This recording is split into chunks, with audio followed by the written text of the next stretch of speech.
Terima kasih masih bersama Pak Fajrul Rahman. Pak Fajrul, Ya, Presiden pasti akan menandatangani Omnibus Law, Pak? sampai hari ini kan sudah diserahkan kepada istana ya dari pihak DPR. Kita tunggu saja proses yang sedang berlangsung. Saya belum mendapatkan informasi secara khusus karena kan ada waktu selama 30 hari, tapi kalau diukur dari 5 Oktober sudah hampir sampai waktunya ya. Kita tunggu saja proses dari Presiden. Biasanya beliau kalau sudah menyelesaikan seperti itu memberitahu kepada saya baik melalui Pak Pratikno atau Pak Pramono Anung bahwa saya harus menyampaikan sesuatu, atau kemudian biasanya kalau tidak beliau menelpon, Mas Fajrul harus menyampaikan ini, misalnya seperti itu. Itu kan masih banyak yang keberatan, bahkan ada juga ancaman demo agar Presiden menerbitkan Perpu. Posisi Presiden masih sama seperti beliau umumkan jumpa Sampai pers. hari ini beliau tetap meyakini bahwa Undang-Undang Cipta Kerja itu bagian dari upaya menyambut masa depan, undang-undang masa depan, undang-undang yang diperlukan oleh rakyat Indonesia untuk ke depan nanti begitu. Gampang saja, kalau saya sih dengan gembira sebenarnya menyambut Undang-Undang Cipta Kerja itu. Pertama, dia menyelesaikan prioritas Presiden Joko Widodo yang disebut Pancakerja itu, yaitu soal deregulasi oleh karena berbelitnya peraturan, dan yang kedua debirokratisasi. Dengan dua hal ini melalui Undang-Undang Cipta Kerja, kita bisa mendorong transformasi ekonomi, kita bisa mendorong yang namanya pembangunan infrastruktur ke seluruh Indonesia. Karena tema 1 tahun Presiden Joko Widodo ini adalah Indonesia sentris, karena beliau ingin memberikan semacam legacy, warisan pada akhir jabatannya, yaitu Indonesia sentris, pemerataan ke seluruh Indonesia, dan itu bisa dicapai melalui Undang-Undang Cipta Kerja. Dan yang pertama tentu terkait dengan pembangunan sumber daya manusia. Nah itu kan jelas tuh kalau untuk masyarakat anak-anak, orang-orang yang pengangguran itu ya, 6,9 juta pengangguran memerlukan pekerjaan baru, 3,5 juta terkena PHK, 3 juta angkatan kerja baru membutuhkan kerja. Itu dikhususkan untuk mereka, para milenial, generasi Y dan generasi Z, itu generasi anak saya yang baru lulus. Kemudian juga untuk UMKM, Pak. UCK itu. Karena UMKM ini kan 64 juta unit usaha, tenaga kerja yang terserap itu kan 116 juta.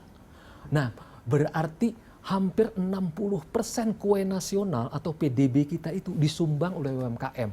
Nah, UU Cipta Kerja ini digunakan untuk UMKM. Digunakan juga untuk mereka yang sedang mencari pekerjaan atau kehilangan pekerjaan. Jadi ini undang-undang memang masa depan, dan tentu dengan pada para buruh yang beberapa pasal di dalamnya jelas berpihak kepada mereka. Contohnya misalnya kalau mereka terkena PHK, si majikan apabila tidak membayar maka akan terkena urusan dengan hukum seperti itu. Kenyataannya tetap diprotes oleh banyak kalangan. Persoalannya substansi atau memang komunikasi informasi yang tidak clear kepada masyarakat? Menurut saya sih disadari memang bahwa dengan banyaknya klaster, awalnya kan 15 klaster, Pak, dan kemudian terjadi 11 klaster. Ada orang yang setuju pada klaster tentang ketenagakerjaan, tapi tidak setuju dengan klaster yang ini. Ada setuju dengan klaster yang ini, tidak setuju dengan klaster yang lain.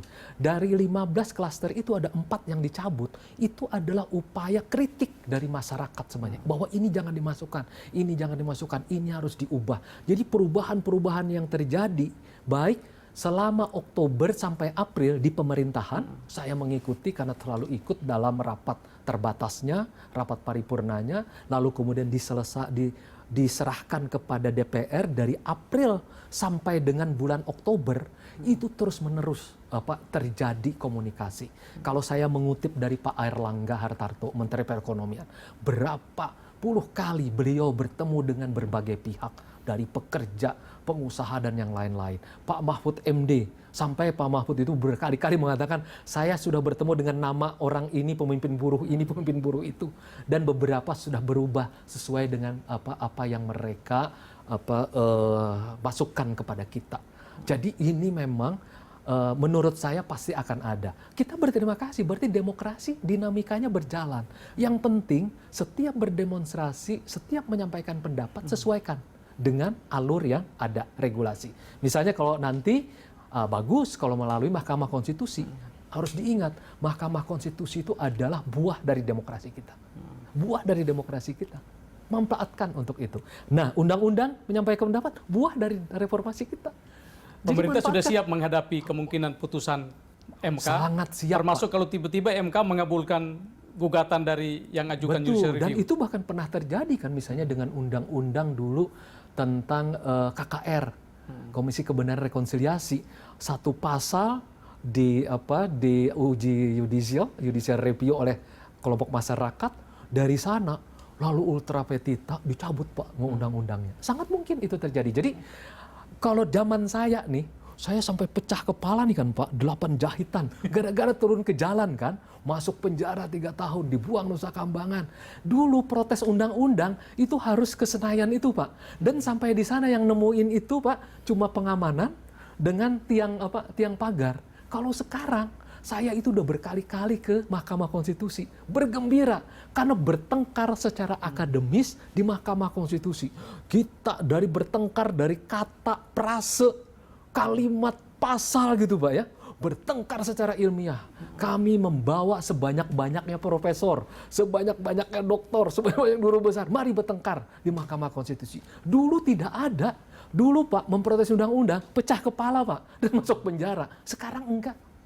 Dengan JAS masuk ke MK, Anda gagah sekali bisa menyampaikan protes untuk misalnya terhadap pasal tertentu atau bahkan terhadap undang-undang itu keseluruhan. Jadi masuklah ke Mahkamah Konstitusi. Itu artinya Anda memasukkan diri Anda sebagai manusia demokratis, menanamkan habitus demokratis, menghormati lembaga demokratis, menghormati regulasi demokratis, dan perlahan-lahan kita menjadi bangsa yang demokratis ke depan. Itu yang terpenting Pak buat kami. Gagasan besar itu tegak lurus di dalam pikiran Presiden Joko Widodo, dan beliau mewakafkan hidupnya untuk demokrasi ini Pak. Lanjut segmen berikut Pak. Baik. Pemirsa, tetaplah bersama Pak Fajrul Rahman.